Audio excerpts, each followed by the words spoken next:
Kagabi, lakas ng ano, yung ulan. Ay, ang ganda ko dyan. Alam mo ba, Che? Nakita ko lang yung mga binaha, tapos yung may hirap na binaha, tapos yung mayayaman na binaha. Yung, kumbaga, yung bahay ng binaha, tapos yung mahirap na bahay na binaha. Tinignan ko lahat.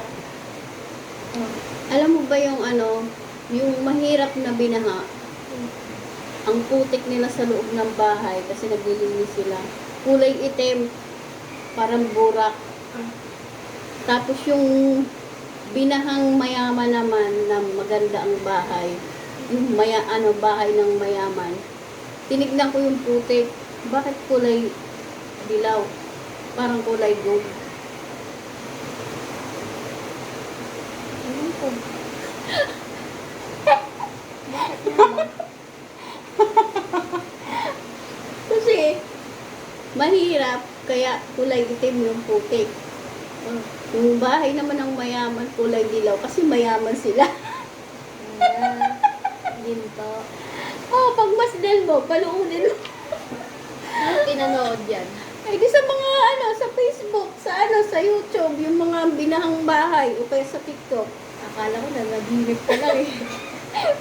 Pinanood ko talaga yun. Sabi ko, bakit kaya yung ano, yung mga bahay ng mayaman eh, kulay dilaw yung putik.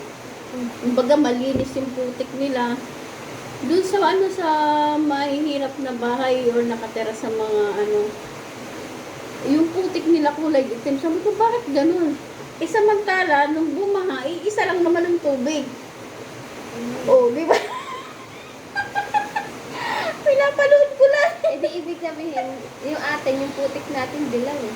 Hindi sabihin mayaman tayo? Mayaman na tayo!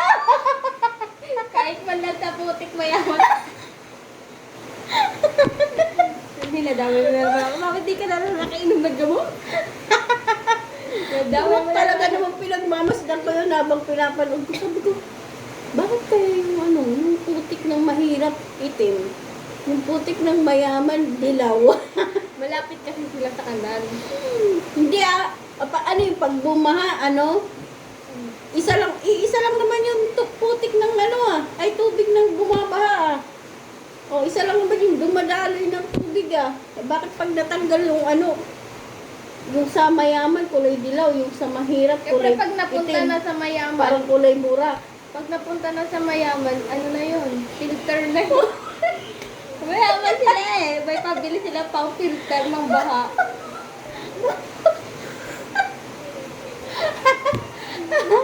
Pinipilter nila iba. Ay, oo. Ganun talaga pag mayaman. Ano yun, nadadaya? Kaya mo, pag yumaman tayo, pipilterin natin sa baha. Ano yun? Ano, ano ba to? Napipilter na rin yung ano, baha at saka ano, yung mga putik. Iba na talaga generation na yun eh.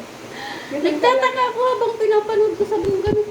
Iisa lang naman yung baha, iisa lang yung tubig. Bakit pag nilinis yung bahay ng mayaman, ano kulay dilaw, yung bahay ng mahirap, kulay itim.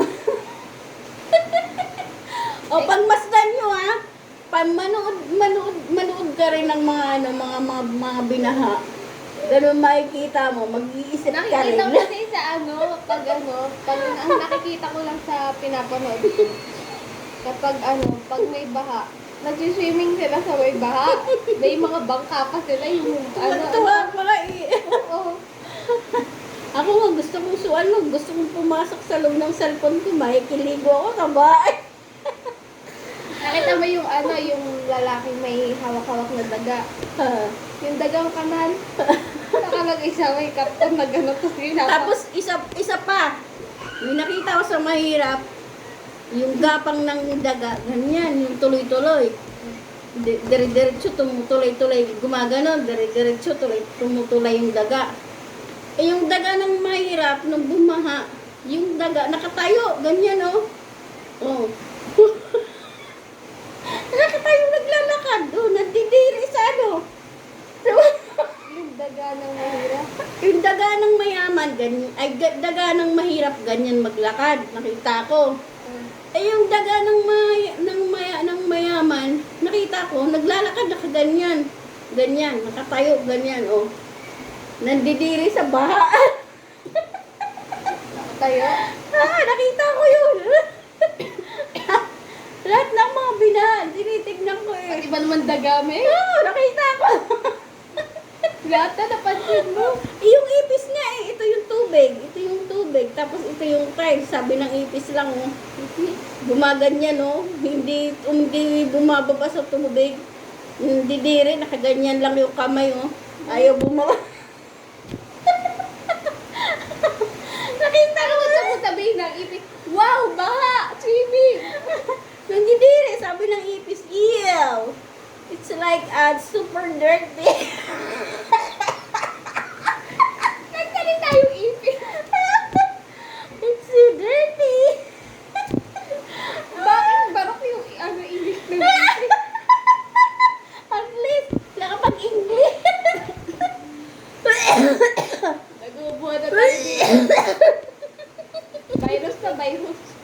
Virus. Na-virus ako sa kapanonood ko ng ba.